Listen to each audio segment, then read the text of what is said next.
C'est pour moi un immense honneur et une fierté profonde de prendre la parole aujourd'hui, non pas seulement en tant qu'initiateur, mais comme porte-parole d'une jeunesse consciente et résolue à écrire une nouvelle page de l'histoire numérique de notre pays.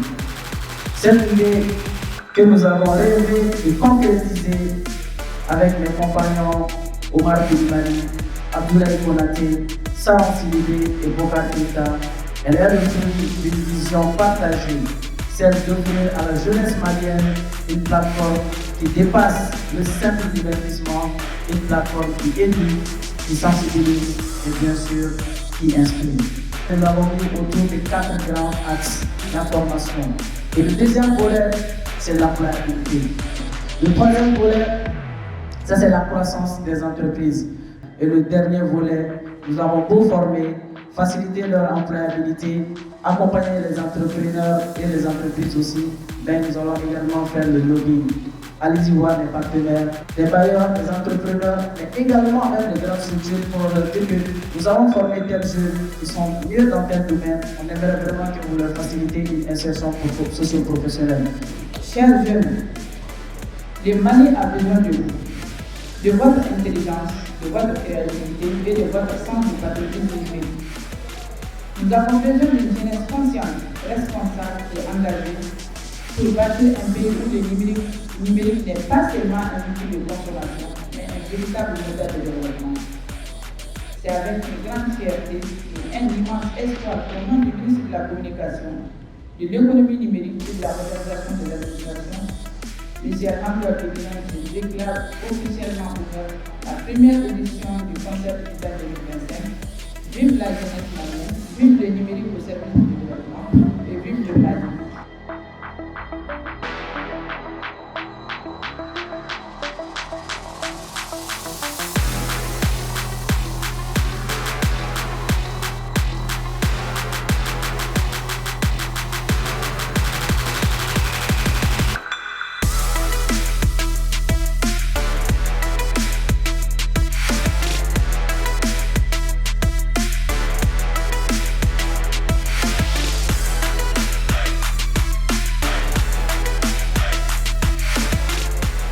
Déjà, quand je vis l'affiche, quand je vis le nom m'a tiqué, concert.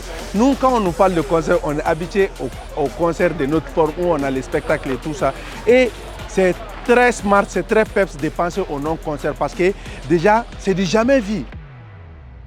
Ce premier concert digital au Mali, je pense que honnêtement c'est une réussite. Ce concert devait exister. Il fallait faire danser le cerveau de cette jeunesse malienne. C'était d'abord un mélange entre divertissement, sérieux et responsabilité. Et je peux dire que je suis pleinement satisfait parce que tout simplement en venant ici, j'ai vu de la mobilisation, j'ai vu du sérieux, j'ai vu de la compétence. J'ai retenu quelque chose, ils ont dit quoi? Ils ont dit qu'il ne faut pas qu'on se cache derrière nos profils. Les Facebook sont des moyens pour qu'on puisse s'exhiber. Alors s'exhiber sur la véracité, s'exhiber sur ce que tu sais faire. Ça m'a encore poussé de multiplier mes sorties parce qu'ils ont dit qu'à chaque fois que tu fais des sorties, ça t'amène une crédibilité, ça t'amène un droit de regard et tout ça. Pouvoir rassembler les gens autour d'un sujet aussi crucial, pour moi, c'est de cela dont il s'agit.